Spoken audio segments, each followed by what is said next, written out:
എല്ലാവർക്കും മല്ലുവുഡിന്റെ മറ്റൊരു വീഡിയോയിലേക്ക് സ്വാഗതം.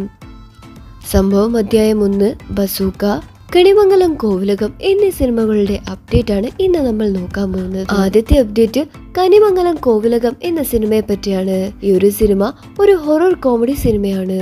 കോളേജ് ഹോസ്റ്റലിലും സെമിത്തേരിയും ചുറ്റിപ്പറ്റിയാണ് ഈ ഒരു സിനിമയുടെ കഥ മുന്നോട്ട് പോകുന്നത്. ഇപ്പോഴിതാ ഈ ഒരു സിനിമയുടെ OTT വാങ്ങിച്ചിരിക്കുന്നത് സൺനെസ്റ്റ് ആണ്. ഇന്ന് രാത്രി 12 മണിക്ക് സൺനെസ്റ്റിൽ കണിമംഗലം കോവിലകം എന്ന സിനിമയുടെ OTT റിലീസ് ചെയ്യും. അടുത്ത അപ്ഡേറ്റ് ഷൈനികം നായകനായി വന്ന ഹല്ല എന്ന സിനിമയെ പറ്റിയാണ്. ഇപ്പോഴിതാ ഈ ഒരു സിനിമയുടെ OTT പ്ലാറ്റ്ഫോമായി വന്നിരിക്കുന്നത് സൺനെസ്റ്റ് ആണ്. ഈ ഒരു സിനിമ ഒരു റൊമാൻറ്റിക്കൽ ഇമോഷണൽ ഡ്രാമയാണ്. ഒരു മുസ്ലിം പയ്യനും ഒരു ക്രിസ്ത്യൻ പെൺകുട്ടിയുമായി ഒരു പ്രണയബന്ധത്തിൽ ഏർപ്പെടുന്നു. അവരെ സംബന്ധിച്ചാണ് ഈ ഒരു കഥ മുന്നോട്ട് പറഞ്ഞു പോകുന്നത്. സാക്ഷി വൈദ്യയാണ് ഇതിലെ നായികയായി വന്നിരിക്കുന്നത്. സൺനെസ്റ്റിൽ ഇന്ന് രാത്രി 12 മണിക്ക് ഈ ഒരു മൂവിയുടെ OTT റിലീസ് ചെയ്യും. അടുത്തൊരു അപ്ഡേറ്റ് വെള്ളയപ്പം എന്ന സിനിമയെ പറ്റിയാണ്. ഈ ഒരു സിനിമയിൽ നായകനായി എത്തിയിരിക്കുന്നത് അക്ഷയ് രാധാകൃഷ്ണനാണ്. നൂറിൻ ഷെരീഫാണ് നായികയായി വന്നിരിക്കുന്നത്. റൊമാൻറ്റിക് കോമഡി ഡ്രാമയാണ് ഈ ഒരു സിനിമ. വെള്ളയപ്പത്തിന്റെ OTT വാങ്ങിച്ചിരിക്കുന്നത് സൈന പ്ലേ ആണ്.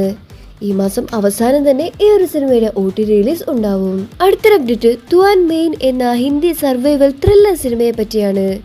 ഈ ഒരു സിനിമയിൽ അഭിനയിച്ചിരിക്കുന്നത് ആദർശ് ഗൗരവും പൗര ഗുലാത്തി, മോന സിംഗ് എന്നിവരാണ്. ഇപ്പോഴിതാ നെറ്റ്ഫ്ലിക്സിൽ ഇന്ന് രാത്രി 12 മണിക്ക് തുവാൻ മെയിൻ എന്ന സിനിമയുടെ OTT റിലീസ് ഉണ്ടാവും. അടുത്തൊരു അപ്ഡേറ്റ് കാക്കി സർക്കസ് എന്ന Tamil crime comedy thriller web സീരീസിനെ പറ്റിയാണ്. ഈ ഒരു സീരീസിന്റെ OTT റിലീസ് ചെയ്യാൻ പോവുകയാണ്. ഈ ഒരു സീരീസിൽ കാക്കി സർക്കസിന്റെ OTT വാങ്ങിച്ചിരിക്കുന്നത് C5 ആണ്. ഇന്ന് രാത്രി 12 മണിക്ക് ഈ ഒരു സിനിമയുടെ OTT റിലീസ് ഉണ്ടാവും. അടുത്തൊരു അപ്ഡേറ്റ് മാർക്കോസ് കോട്ട് മണി ട്രബിൾസ് എന്ന കോമഡി ഡ്രാമയെ പറ്റിയാണ്. ഈ ഒരു സിനിമയുടെ OTT പ്ലാറ്റ്ഫോമായി വന്നിരിക്കുന്നത് ആപ്പിൾ TV ആണ്. ഏപ്രിൽ 15 തന്നെ മാർക്കോസ് ഗോട്ട് മണി ട്രബിൾസ് എന്ന സീരീസിന്റെ OTT റിലീസ് ഉണ്ടാവും. അടുത്തൊരു അപ്ഡേറ്റ് യൂറോഫിയ സീസൺ 3 എന്ന ഡ്രാമയെ പറ്റിയാണ്. ഈ ഒരു ഡ്രാമ സീസൺ 3 ഏപ്രിൽ 12 റിലീസ് ചെയ്യാൻ പോകുന്നത്. അടുത്തൊരു അപ്ഡേറ്റ് ബീഫ് സീസൺ 2 എന്ന സീരീസിനെ പറ്റിയാണ്. ഇതൊരു ഡാർക്ക് കോമഡി ഡ്രാമ അത്തനോളിക് സീരീസ് ആണ്. ഈ ഒരു സീസണിന്റെ സെക്കൻഡ് സീസൺ ആണ് ഇപ്പോൾ വരാൻ പോകുന്നത്. നെറ്റ്ഫ്ലിക്സ് ആണ് ഈ ഒരു സീസണിന്റെ OTT വാങ്ങിച്ചത്. ഈ മാസം അവസാനം തന്നെ ഈ ഒരു സീരീസിന്റെ OTT റിലീസ് ഉണ്ടാവും. അടുത്തൊരു അപ്ഡേറ്റ് ടോയ്സ്റ്റർ എന്ന ഡാർക്ക് കോമഡി ത്രില്ലർ സിനിമയെ പറ്റിയാണ്. ഈ ഒരു സിനിമയിൽ രാജ്കുമാർ റാവു, സന്യ മൽഹോത്ര, രചന പൂർവ സിംഗ് എന്നിവരാണ് അഭിനയിച്ചിരിക്കുന്നത്. ഈ ഒരു കഥയിൽ രാംകാന്ത് എന്ന കഞ്ഞിക്കാശുകാരനെ ഒരാൾ വിവാഹത്തിൽ സമ്മാനമായി നൽകിയ ഒരു ടോയ്സ്റ്റർ തിരികെ കിട്ടാൻ വേണ്ടി ശ്രമിക്കുന്നതാണ് പറഞ്ഞു പോകുന്നത്. ഇപ്പോഴിതാ ഈ ഒരു സിനിമയുടെ OTT പ്ലാറ്റ്ഫോമായി വന്നിരിക്കുന്നത് നെറ്റ്ഫ്ലിക്സ് ആണ്. ഏപ്രിൽ 15 നെറ്റ്ഫ്ലിക്സിൽ ഈ ഒരു സിനിമയുടെ OTT റിലീസ് ഉണ്ടാവും. അടുത്തൊരു അപ്ഡേറ്റ് ആട് 3 എന്ന സിനിമയെ പറ്റിയാണ്.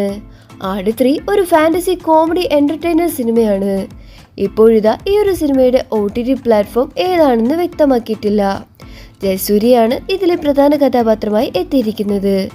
മാർച്ച് 19 ഈ ഒരു സിനിമ തിയേറ്ററിൽ റിലീസായതുകൊണ്ട് ഏപ്രിൽ ഈ ഒരു സിനിമ റിലീസാവാൻ പോകുന്നില്ല. അതുകൊണ്ട് തന്നെ മെയ് ആദ്യ വാരമോ അല്ലെങ്കിൽ അവസാന വാരമോ ഈ ഒരു സിനിമയുടെ OTT റിലീസ് ഉണ്ടാവും. അടുത്തൊരു അപ്ഡേറ്റ് തങ്കമണി എന്ന സിനിമയെ പറ്റിയാണ്. ദിലീപ് നായകനായ സിനിമയാണ് തങ്കമണി. നിത പിള്ളൈ, പ്രണീത സുഭാഷ്, അജ്മൽ അമീർ എന്നിവരാണ് ഈ ഒരു സിനിമയിൽ അഭിനയിച്ചിരിക്കുന്നത്. തങ്കമണി ഒരു റിയൽ ഇൻസിഡന്റ് അടിസ്ഥാനമാക്കിയാണ് കഥ പറഞ്ഞു പോകുന്നത്. 1980കളിൽ കേരളത്തിൽ നടന്ന ഒരു പോലീസ് കേസുമായാണ് ബന്ധപ്പെട്ട് പറഞ്ഞു പോകുന്നത്.